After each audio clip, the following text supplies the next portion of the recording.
सर्वेभ्यो नमो नमः। प्यारे विद्यार्थियों, आज की संस्कृत भाषा की कक्षा में हम संस्कृत वर्णमाला के बारे में पढ़ेंगे। देखिए बेटा, वर्णमाला में आपने पढ़ा होगा कि वर्णमाला में एक स्वरः होते हैं और दूसरे व्यंजनानी। पहले हम स्वर देखते हैं कि स्वरः क्या होते हैं। जो ध्वनि स्वतंत्र रूप से बोली जाए उन्हें स्वर कहते हैं। अब देखिए, स्वर तीन होते हैं। पहला है ह्रस्व स्वर, दूसरा है दीर्घ स्वर और तीसरा है बेटा प्लुत स्वर। अब ह्रस्व का अर्थ होता है बेटा छोटा। अब ये जिनकी उच्चारण में सबसे कम समय लगता है या एक मात्रा का समय लगता है, उनको ह्रस्व स्वर कहते हैं। देखिए, जैसे हम बोलेंगे, इसका उच्चारण करेंगे ए, ई, उ, री, री। अब दीर्घ स्वर, जिनका उच्चारण करते समय ह्रस्व स्वर से दोगुना समय लगे या दो मात्राओं का समय लगे, जैसे आ, ई, उ, री, ए, ऐ, ओ, औ। तीसरा है बेटा प्लुत स्वर। अब प्लुत स्वर वे होते हैं जिनका उच्चारण करते समय ह्रस्व स्वर से 3 गुना समय लगे।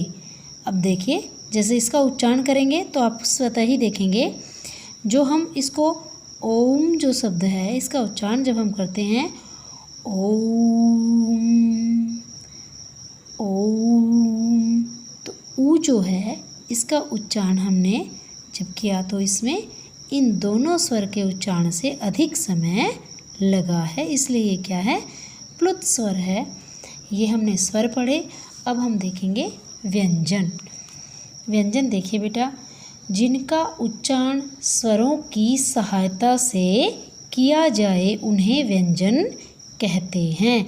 ये हिंदी में भी है और संस्कृत भाषा में भी यही इसका अर्थ होता है। अब व्यंजन हम पढ़ेंगे। सबसे पहले स्पर्श व्यंजनानी। स्पर्श व्यंजनानी, स्पर्श व्यंजन ये कौन से होते हैं? ये कंठ, तालु, मूर्धा, दंत और ओष्ठ से स्पर्श होकर बोले जाते हैं। हमारे गले से, हमारे तालु, हमारे तलवे से, मूर्धा, दंत और ओष्ठ से। अब देखिए, कंठ से कौन से बोले जाते हैं? सबसे पहले वो हैं जो कंठ से, जो हमारा क वर्ग है, क वर्ग को हम कंठ से बोलते हैं। क वर्ग में 5 अक्षर होते हैं, 5 व्यंजन होते हैं, क, ख, ग, घ, ङ। इसके बाद है तालु से जो बोले जाने वाले हैं, वे तालु से क के बाद च वर्ग आता है। च वर्ग में क्या है? च, छ, ज, झ, ञ। ये तालु से, तलवे से बोले जाते हैं। मूर्धा से, मूर्धा से जो बोले जाते हैं उनको मूर्धन्य भी कहते हैं। देखिए, ट वर्ग होता है, ट, ठ, ड, ढ, ञ, सॉरी अण। अब देखिए, मूर्धा क्यों कहते हैं? क्योंकि मूर्धन्य का अर्थ होता है बेहोश, मूर्छित अवस्था। अब ये इनका जब हम उच्चारण करते हैं तो मूर्धा क्या होता है समझेंगे।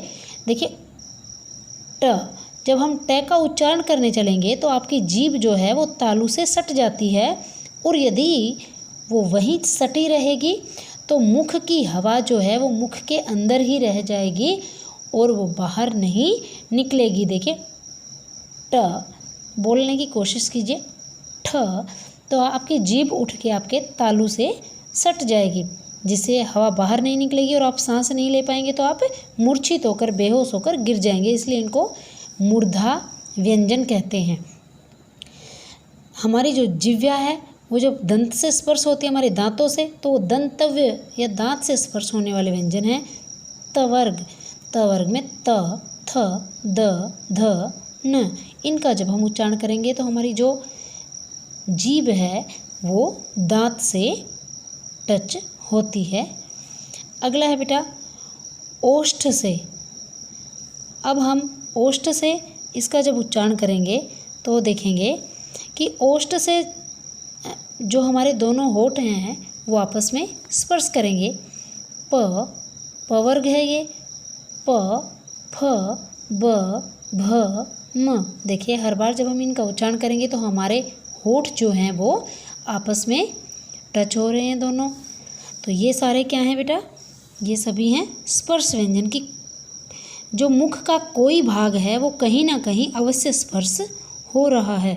क ख, ये जो हमारा अंदर का जो मुख का भाग है तालू से अंदर का, ठीक है, वो स्पर्श होता है। यहाँ जो च छ हमारी जीभ है वो तालू से स्पर्श हो रही है, तलवे से स्पर्श हो रही है, ठीक है। अगला है बेटा दूसरा अंतस्थ व्यंजनानि।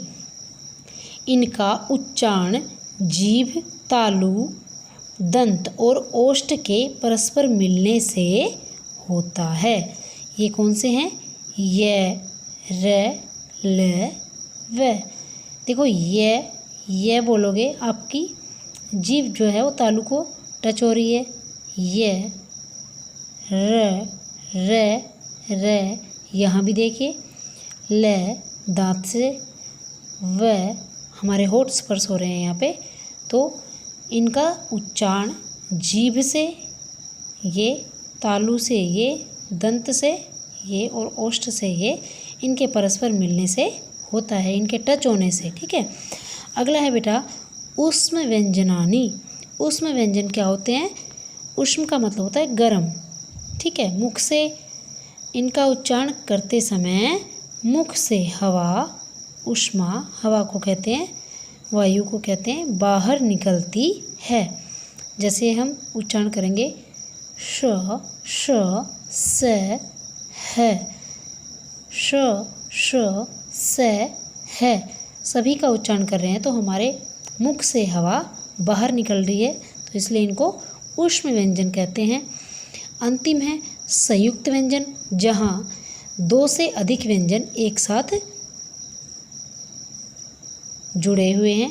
क्ष जो है इसको देखेंगे, ये किससे मिलके बना है? क, श और ए से मिलके क्ष बना है। त्र जो है त, र और ए से मिलके त, र, ए, त्र। ज्य जो है ज, य और ए से मिलके ज्य बना है। आप इसको ज्ञ ज्ञान नहीं पढ़ते हैं लेकिन वो गलत है, ज्य होता है, ज, य। लास्ट है स्र, श, र और ए से मिलके श बना है। तो इस प्रकार ये आपकी संस्कृत की वर्णमाला पढ़ी आपने। आशा करती हूँ सभी विद्यार्थियों को समझ आई होगी। यदि समझ आए तो वीडियो को लाइक करें, शेयर करें और चैनल को सब्सक्राइब करें। आने वाले जो सभी वीडियोज़ हैं उनके नोटिफिकेशन आप तक पहुंच जाएंगे। सभी बच्चे इसको ध्यान से समझें, पढ़ें व याद करें। धन्यवाद है।